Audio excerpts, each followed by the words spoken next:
We all learn languages for different purposes. Some of us might be learning it for work. Maybe you need to communicate with a colleague that speaks a foreign language. Or you might be traveling abroad, and so you need to master that language in order to communicate with the local people. Or you might be learning it for an exam. You need to pass that exam, so you must master that language at a somewhat decent level. But then there are another bunch, the rest of the people, that learn it out of pure interest.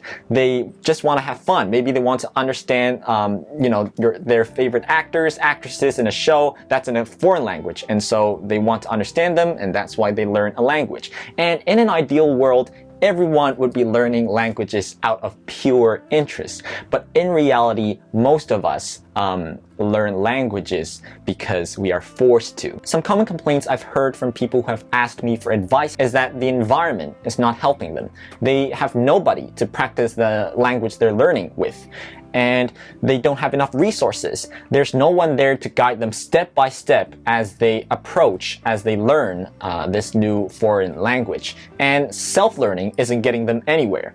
That they still don't understand a single word after watching a lot of videos or listening to podcasts, basically trying to listen and trying to use more of that language. They still they can't see any progress. And while I feel for their situations, maybe they're really not as fortunate as the rest of us are, to me, these are still excuses for not improving themselves. In this respect, in this regard, it's language learning. I'm a firm believer in the saying that if you don't believe you can do it, you can't do it, no matter how much help me or anybody else is willing to offer you. What I can share with you though is my experience of learning German, because for the past 3 semesters in my entire second year and the first semester of year 3 at HKBU, I've been taking German courses. And I'd like to say I've been excelling, I've excelled in German, but in real life though, no, I've been struggling quite a lot. And so just like the annoying group of people I just mentioned, I approached my German teacher to tell her how I was struggling with learning German. I was frustrated with my progress, and I was told the exact same piece of advice I've been hearing and have been telling others, and that's to use more of the language. And that's why I came up with 2 solutions. The first one, the 2 based on the pillars of active recall and spaced repetition. Active recall meaning you test yourself, you revise something and then you try to test yourself to see if you remember it. And spaced repetition is basically spacing out your active recalls. Maybe doing your active recalls only day 1, and then you don't read the answers or the book for 1 day, you wait till another day, and then you try to test yourself again, and then 1 week you test yourself again, a month you test yourself again. That's spaced repetition. And my 2 forms of spaced repetition and active recall were basically, first one, Anki, the flashcard app, and then secondly, watching YouTube videos, specifically Thomas Muller's YouTube channel, because I was into soccer, and so you've got a more entertaining form, a more casual form, and also a more serious form of active recall and spaced repetition. On that note, as an English major who pays attention during lessons, we all know that there is this concept called the critical period, which states that after a certain age, it's basically difficult or near impossible to attain first language proficiency when trying to learn a second language. But there are exceptions where people who've passed the critical period, age 13, 14, clearly have studied, and are still able to master a second, third, or even a 4th language. And so that gives us hope, and that means if we work hard enough, we could still manage to get to a decent level at a certain language. Still, there's no the method or a magical formula to master any skill. Otherwise, everyone will be using the same strategies, using the same methods. And an example would definitely be in soccer. In fact, the top players in the world perform the same exact basic AF drills as you do. But then you say, I know how to do cone dribbling, but then you look at Messi doing cone dribbling.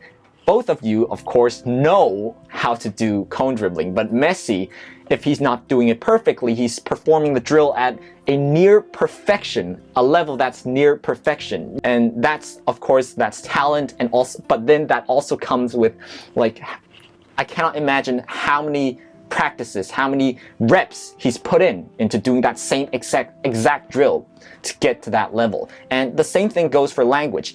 Given that you're not someone who's probably 87 years old, I'm not telling you if you're 87 years old you can't improve your language. You could still do it if you have the dedication to, really focus, to really, like, if you really want something, if you really want to master that language, I don't see why you can't do it. But then for the rest of us who are all young and beautiful, and are still, ripe, we could definitely, with hard work, reach a level at a certain language that we are satisfied with. And to prove it to y'all the power of consistency, here's my first ever notebook that I used when I first started attending my private tutorial lessons back in primary 1 when I failed my English tests. On the left are titles of different books, and on the right, the vertical strokes refer to the number of times I've read those books. So this is no different, literally no different from sports or anything. It's rep after rep after rep till you get better at it. And I believe this writing right here was one I did back in 2008. And this is definitely worthy of a Nobel Peace Prize for literature. His top has the bone and fun hit. Quite good. Like, teacher Samantha was super nice.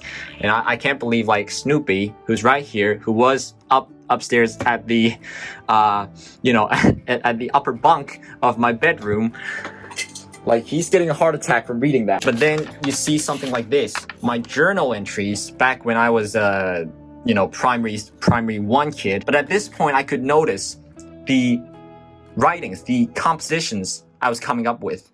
Though far from perfect, these were the reps. These are the reps you see. Like, I made a hell lot of mistakes, but I don't know if you could say I'm not afraid of making mistakes, but, regardless of whether I make mistakes or not, I just kept on, writing, doing writing after writing after writing. And these things right here, these stickers, are when we basically hand in an assignment that were acceptable by our teacher standards, we'd get a sticker. Every time we get to 10 stickers, we'd get a gift. So for those of you who I described as annoying, I hope I didn't offend you. But if I did, I feel like it's something you have to learn to take. This is not only your fault. I do understand probably now you're, at my age, around my age, or older than I am, and you just feel helpless. You feel, you don't, especially when you're bad at something, when you're bad at doing something, you naturally don't want to do that thing. Like, I'm a super bad soccer player, and it's not the best feeling when I go out to the pitch. People look at me and I'm, skying balls over the goal, or, not even skying balls. I can't even kick a proper long ball. So how could I, sky a shot? But then that's not a good feeling. I still go out there every day to train, to hopefully one day just become the best possible version of myself. And even right now, I'm not speaking perfectly. By no means, far from perfection, far from that level I hope to one day achieve.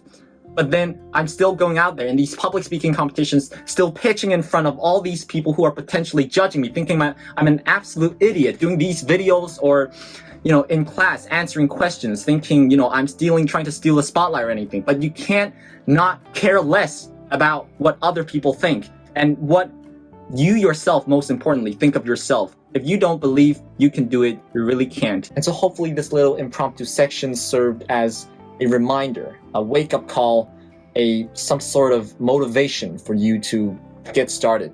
However you want to start, just start. With that, I'm going to end the video right here. Drop a like, comment, subscribe. 一键3连, and I'll see you in the next one. Alright guys, peace.